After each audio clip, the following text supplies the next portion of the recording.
Good morning. इस video में हम बात करेंगे ह्यूमंस के सेंट्रल नर्वस सिस्टम के बारे में।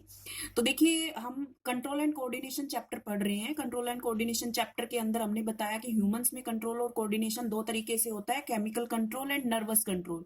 तो यहाँ हम नर्वस कंट्रोल के बारे में बात कर रहे हैं। नर्वस कंट्रोल के बारे में बात करते समय हमें ह्यूमन के नर्वस सिस्टम के बारे में बात करनी होती है। तो ये यहाँ पे हम ह्यूमन के नर्वस सिस्टम को स्टडी करेंगे। अब ह्यूमन के अंदर जो नर्वस सिस्टम है वो मैंने बताया आपको कि वो तीन तरीके का होता है। उसके अंदर central nervous system, peripheral nervous system और उसके अंदर ऑटोनॉमिक नर्वस सिस्टम होता है। इस चैप्टर में हम सिर्फ सेंट्रल नर्वस सिस्टम के बारे में बात करेंगे और सेंट्रल नर्वस सिस्टम में भी सिर्फ ब्रेन के बारे में बात करेंगे। स्पाइनल कोड के बारे में हम यहाँ पे डिस्कस नहीं करेंगे। तो देखिए, central nervous system of humans मैंने यहाँ पे दिखाया है कि दो पार्ट्स हैं, ब्रेन एंड स्पाइनल कोड। कुछ यहाँ पे मैंने टर्मिनोलॉजीज लिखी हुई हैं विच कैन जो कि पूछी जा सकती है एग्जाम्स में। स्टडी ऑफ नर्वस सिस्टम इसको बोलते हैं न्यूरोलॉजी, और study of structure working and functioning of brain is called encephalology. उसके बाद मैंने यहाँ पे कुछ इंपॉर्टेंट नोट्स लिखे हैं। ये important notes central nervous system के बारे में है। मैं इनको रीड आउट कर रही हूँ अभी आपके सामने। थिंकिंग जो होती है वो बहुत ही एक कॉम्प्लेक्स प्रोसेस होती है। इसके अंदर बहुत सारे कॉम्प्लेक्स मैकेनिज्म और न्यूरल कनेक्शंस जो है वो इन्वॉल्व होते हैं। और बॉडी का जो सेंट्रल नर्वस सिस्टम है वो कंस्टिट्यूट किया जाता है by brain and spinal cord. और इनमें से भी जो ब्रेन है वो हमारी बॉडी का मेन कोऑर्डिनेटिंग सेंटर होता है। उसके अलावा स्पाइनल कोड जो होती है वो नर्व्स की बनी होती है। उसमें बहुत सारी नर्व्स प्रेजेंट होती हैं जिनका काम होता है इंफॉर्मेशन को सप्लाई करना ब्रेन तक।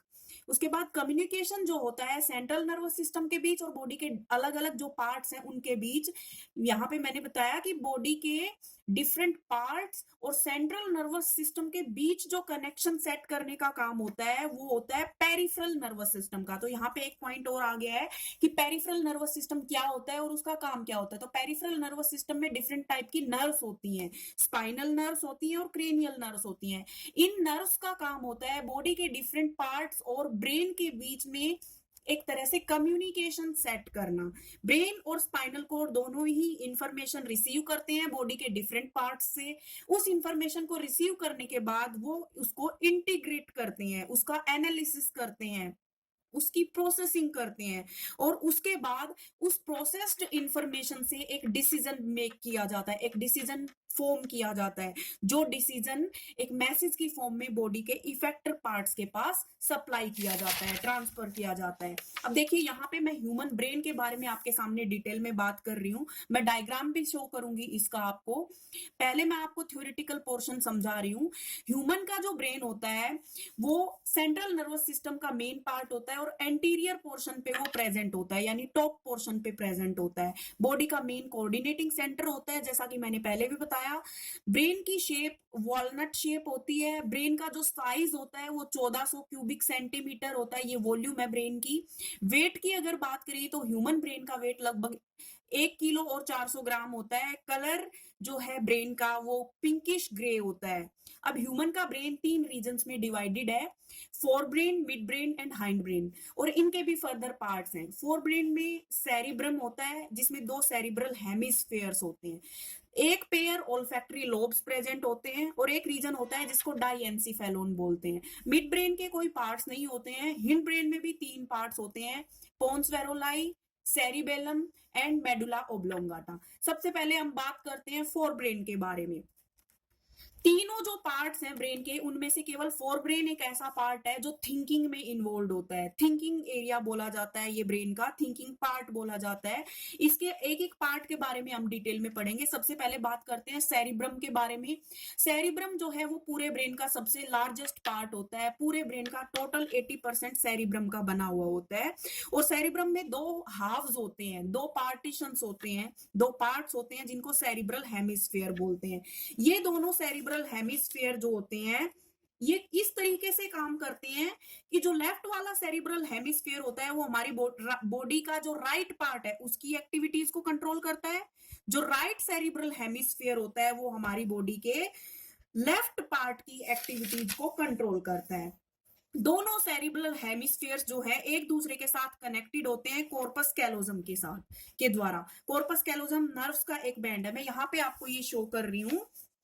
ये देखिए, ये सेरिब्रल हेमिस्फीयर्स इसने लेटरल व्यू में दिखाया हुआ है, ये ब्रेन का डायग्राम। तो जैसे ये एक सेरिब्रल हेमिस्फीयर है, इसके दूसरी तरफ, इसके पीछे की तरफ एक और सेरिब्रल हेमिस्फीयर होगा, और उन दोनों सेरिब्रल हेमिस्फीयर्स को कनेक्ट करते हुए ये जो थिक सा बैंड दिखाई दे रहा है ब्लू कलर का, इसको बोलते हैं कॉर्पस कैलोजम। तो ये मैंने यहाँ पे बात की दो सेरिब्रल हेमिस्फीयर्स के बारे में, कॉर्पस कैलोजम के बारे में। उसके अलावा देखिए, ब्रेन जो होता है, ब्रेन का जो सेरिब्रम पार्ट है, ये बहुत फोल्डेड होता है।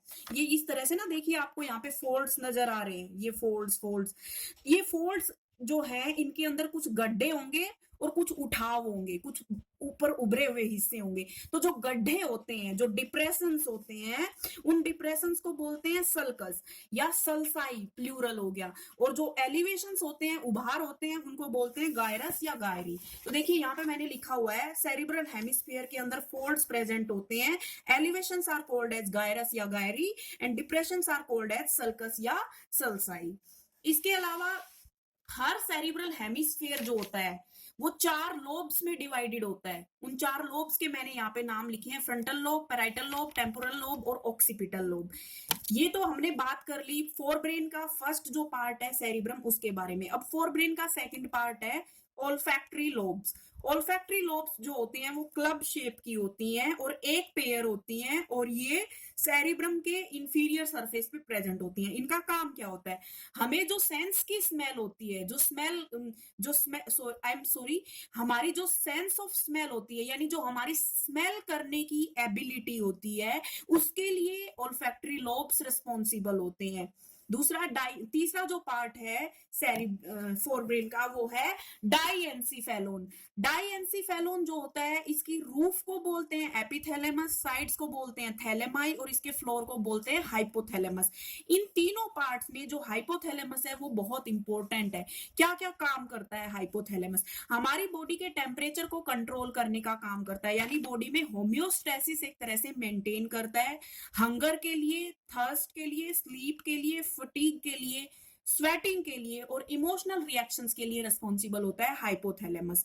तो यहाँ पे मैंने फोर ब्रेन के 3 पार्ट्स आपके सामने डिस्कस किए हैं, सेरिब्रम, ओल्फैक्टरी लोब्स एंड डाइएंसीफेलोन। अब मैं इन तीनों पार्ट्स के कंबाइंड फॉर्म में, यानी ये बोल सकते हैं कि फोर ब्रेन के मैं आपको इंपॉर्टेंट पॉइंट्स बता रही हूँ, या ये कह लीजिए कि फोर ब्रेन के मैं फंक्शंस आपके सामने एक तरह से समराइज कर रही हूँ।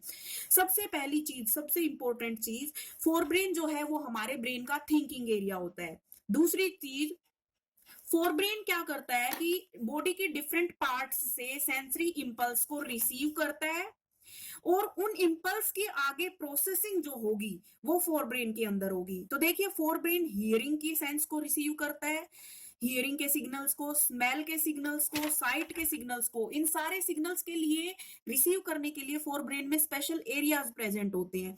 अब इन सारे स्टिमुलस को, इन सारे इंपल्सिस को रिसीव करने के बाद फोर ब्रेन उन इंपल्स का करता क्या है, वो सारे इंपल्स जो फोर ब्रेन ने रिसीव किए, वो इंपल्स प्लस ब्रेन की मेमोरी में जो पहले से इंपल्स जो स्टोर्ड है, उन इंपल्स का एसोसिएशन करता है, उन इंपल्सिस की प्रोसेसिंग करता है, और प्रोसेसिंग के बाद एक मैसेज जनरेट होता है, एक डिसीजन फॉर्म किया जाता है। वो डिसीजन जो है वो मोटर एरियाज के द्वारा बॉडी के जो इफेक्टर ऑर्गन्स होते हैं उनके पास ट्रांसफर कर दिया जाता है। तो यहाँ पे मैंने ह्यूमन ब्रेन का जो फर्स्ट पार्ट है फोर ब्रेन, उसको मैंने यहाँ पे डिस्कस कर दिया है आपके सामने। हमें इतना डिटेल में इनको नहीं स्टडी करना है। जो इंपॉर्टेंट पॉइंट्स मैंने यहाँ पे लिखे हैं, उन इंपॉर्टेंट पॉइंट्स को आप जरूर लर्न करेंगे, क्योंकि ये इंपॉर्टेंट पॉइंट्स जो है ये एनसीईआरटी से मैंने यहाँ पे उठा के लिखे हैं। उसके अलावा हाइपोथैलेमस का फंक्शन बहुत इंपॉर्टेंट है यहाँ पे जो मैंने लिखा हुआ है।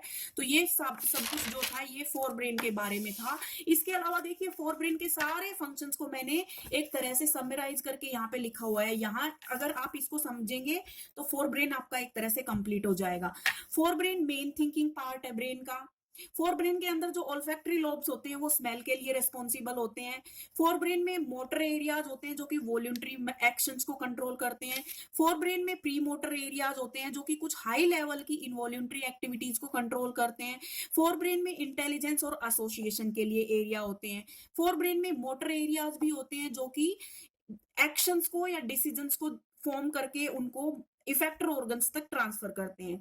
फोर ब्रेन के पैराइटल लोब में पेन के लिए, टच के लिए, प्रेशर, टेम्परेचर और टेस्ट के लिए एरियाज होते हैं। टेम्पोरल लोब्स जो होते हैं वो विजुअल मेमोरी के लिए रिस्पॉन्सिबल होते हैं और स्पीच के लिए। ऑक्सीपिटल लोब मेनली साइट के लिए, विजन के लिए रिस्पॉन्सिबल होते हैं। हाइपोथैलेमस के फंक्शंस जो है ये बहुत ही इंपॉर्टेंट है। हाइपोथैलेमस के फंक्शंस मैं फिर से बोल रही हूँ आपके सामने, बॉडी के टेम्परेचर को कंट्रोल करते हैं, hunger, thirst, sleep, sweating, fatigue, emotional reactions को कंट्रोल करते हैं। इसके अलावा हाइपोथैलेमस का काम होता है हार्मोन्स रिलीज करना पिट्यूटरी ग्लैंड के लिए। तो यहाँ पे फोर ब्रेन हमारा कंप्लीट